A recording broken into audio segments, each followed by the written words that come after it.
Okay, this is an example on how to graph a particular equation. So let's have an example. Y equals x squared plus 2. So first and foremost, you are going to make a table of values just like this one. So ladies and gentlemen, let me remind you that in one of the safest technique in graphing is that you have to start at 0. This is the center, 0, then we have negative 1, 2, 3, 4, etc. And on the left side, it should be negative 1, negative 2, negative 3, negative 4, negative 5, up to negative infinity. Do not use, for example, here, just like your answer, there is 3, 5, 7. You have to balance your graph. That is why you have to start from 0 to positive number and from 0 to negative number. Okay? So, after making a table of values, you're going to substitute these values here to our equation. So, y equals 0 squared. So, this is the original equation. Substitute the x values to the variable. So, this is 0 squared plus 2. So, that is, the answer is 2.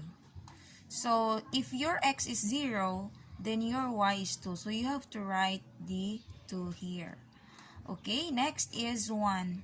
Y equals 1 squared plus 2. 1 times 1 is 1 plus 2 is 3. So, if your x is 1, your y is 3. Then, let's have y equals 2 squared plus 2. 2 times 2 is 4 plus 2 is 6. So, you write here 6. And the last one, we have 3 squared plus 2. So, 9 plus 2 is 11. So, your answer here is 11. So, let's say we will stop at 3. Now, let's go to the negative values of x. So, this is y equals negative 1 squared plus 2. So, negative 1 times negative 1 is 1 plus 2 equals 3. So, if your x is negative 1, your y is 3. Okay? Y, next value, we have negative 2. Negative 2 squared plus 2. Negative 2 times negative 2 is positive 4 plus 2. Your y is 6. Okay? Next, y equals negative 3 squared plus 2. So, this is 9 plus 2 equals 11. So, after that, we will plot these values on the graphing paper. That is why I am asking you to use graphing paper so that there is an equal balance of your x and y axis. Okay, so we will create a coordinate plane in this graphing paper. So, in making a Cartesian plane in a graphing paper, you have to consider the numbers in the table of values. So, as you observe, it is 1, 2, 3 or 2, 3, 6, 9. You have to balance your Cartesian plane. For example, this is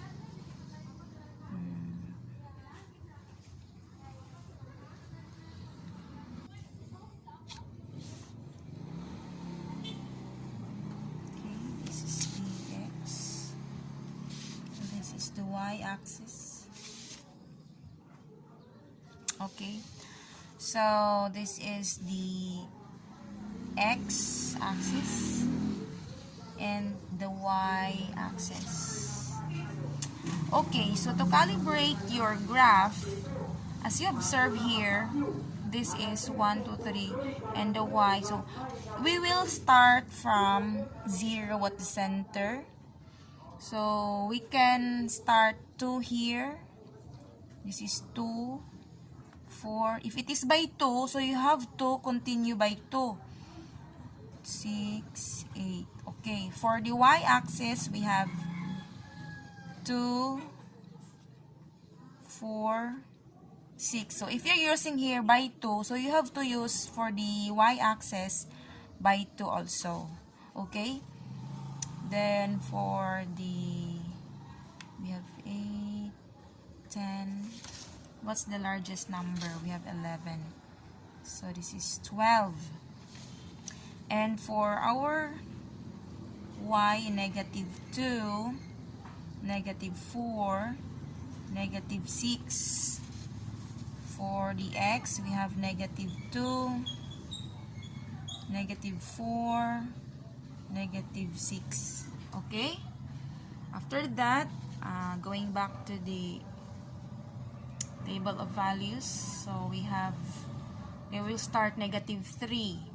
If our x is negative 3, here, this is the negative side, our y is 11.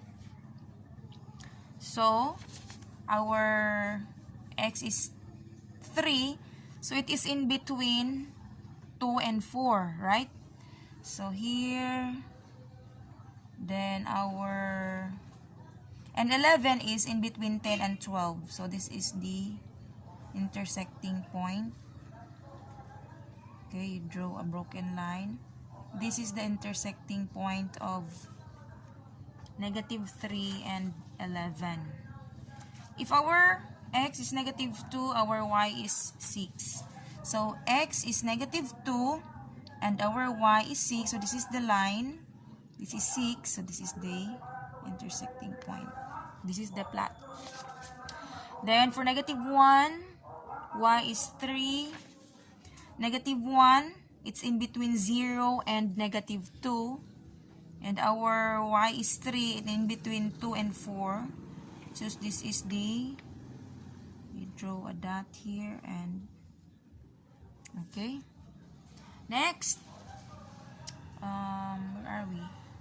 0 and 2. Our x is 0, our y is 2. So, this is our x and our y is 2. Okay. After that, 1 is our x, our y is 3. So, positive 1 is in between 0 and 2. And our y is 3. So, this is 1. Then our 3 here. Okay, this is the point. Then 2, x, y is 6. 2. Okay, this is 2. And this is 6. So, intersecting point. 3, this is 11. I'm sorry, this is 11. So, 3 squared plus 2 is 11. 9 plus 2, okay? If our x is 3, our y is 11. So, 2 again. We have 3 is in between 2 and 4. So, it's here. You go up until you reach number 11, which is in between 10 and 12. Okay? 3, so it should be here. Now, if you will add another values, for example, 4, so y equals 4 squared plus 2, your answer is 18. So, we will extend 14, 16, 18.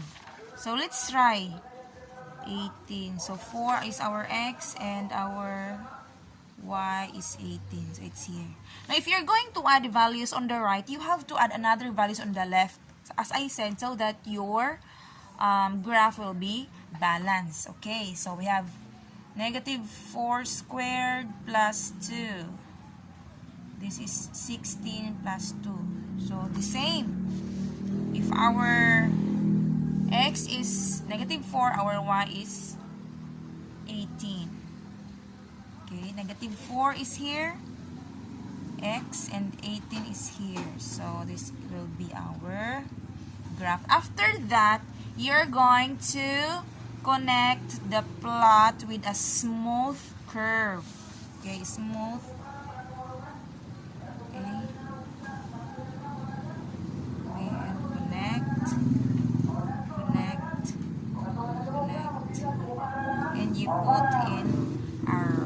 this will be the graph of y equals x squared plus 2.